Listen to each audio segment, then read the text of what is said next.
કપડવંજના જાંબુડી ગામમાં રહેતા અને નવાપુરા પ્રાથમિક શાળાના આચાર્ય તેમજ બુથ લેવલ ઓફિસર તરીકે ફરજ બજાવતા 50 વર્ષીય રમેશભાઈ પરમારનું હૃદયરોગના હુમલાથી નિધન થયું હતું. મૃતકના પરિવારજનોએ બીએલઓની કામગીરીના અસહ્ય ભારણ અને સતત મુસાફરીને કારણે આચાર્યનું મૃત્યુ થયું હોવાનો આક્ષેપ કર્યો હતો.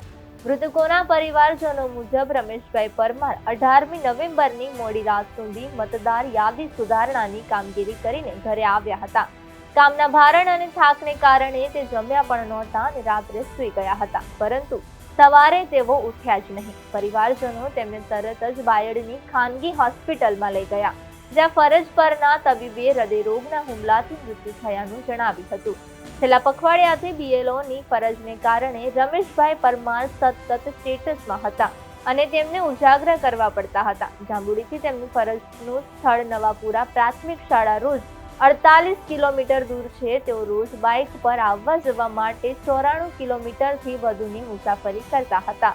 સતત કામના સ્ટ્રેસ, ઉજાગરા અને ભારે મુસાફરીના ભારણને કારણે જ તેમનું નિધન થયું હોવાનું પરિવારજનોએ જણાવ્યું હતું. મારા મોટા ભાઈ એવા રમેશભાઈ રતિલાલ પરમાર, જો શિક્ષક તરીકે રૈયત જોડે નવાપુરા ગામે ફરજ બજાવતા હતા. સાથે સાથે તેમને બીએલઓની કામગીરી પણ સોંપવામાં આવેલ હતી. આજ રોજ તેઓ બીએલઓની કામગીરી પૂરી કરી સાંજે 7:30 ઘરે આવ્યા. ત્યારબાદ ફ્રેશ થઈ ચા પીને ફરી પાછી બીએલઓની કામગીરી માટે બેઠા હતા. અને અહીંયા એમના ઘરે ટાવર ના આવતા નેટનો ઇસ્યુ હોવાથી તેઓ બીજા ઘરે આવ્યા અને હું જોડે હતો. અમે બંને જોડે હતા. મારાથી અમને નેટનું હોટસ્પોટ કરીને એવા કામગીરી કરતા હતા. હું જોડે બેસી જતો. લગભગ 11:30 વાગે પાછું કામગીરી પતાવીને એવા ઘરે આવ્યા. ઘરે આવીને જમીન ઊંઘ્યા હતા.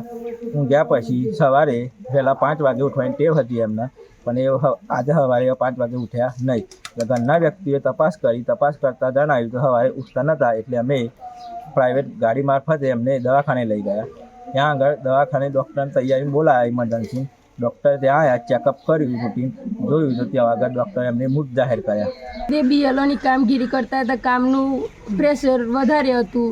ત્યાં અહીંયા અમારા ઘરે નેટવર્કનું પ્રોબ્લેમ હતો, તો તે દૂર જઈને બીએલઓની કામગીરીનું કામ કરતા હતા મોડી રાત સુધી. તે રાત 7 વાગે 6:30-7 વાગે ઘેર આવ્યા. પછી ફ્રેશ થયા. પછી તો એક થોડી વાર બેસ્યા, ચા પીધું, ખાધું તો નહોતું. પછી તે કામગીરી માટે બહાર ગયા, અહીંયાથી થોડે દૂર જ્યાં નેટવર્ક આવે ત્યાં જઈને તે કામગીરી 11, 11:30 જેવું થઈ ગયું હતું. ત્યારે ઘરે આવ્યા. પછી તેમને ખાવાનું પૂછ્યું હતું, પણ ખાધું તો નહોતું ખાવું એમ. પછી થોડી વાર સુધી લખતા હતા, પછી સૂઈ ગયા. પછી સવારે ઉઠ્યા જ નહીં. ગામ જાંબુડી, મારો ભાઈનું નામ રમેશભાઈ રતિલાલ પરમાર છે. તે દૈયપ નવાપુરા શિક્ષક તરીકે નોકરી કરતા હતા અને બીએલઓનું કામ કરતાં મારા ભાઈને હાર્ટ એટેક આવવાથી અવસાન પામેલ છે.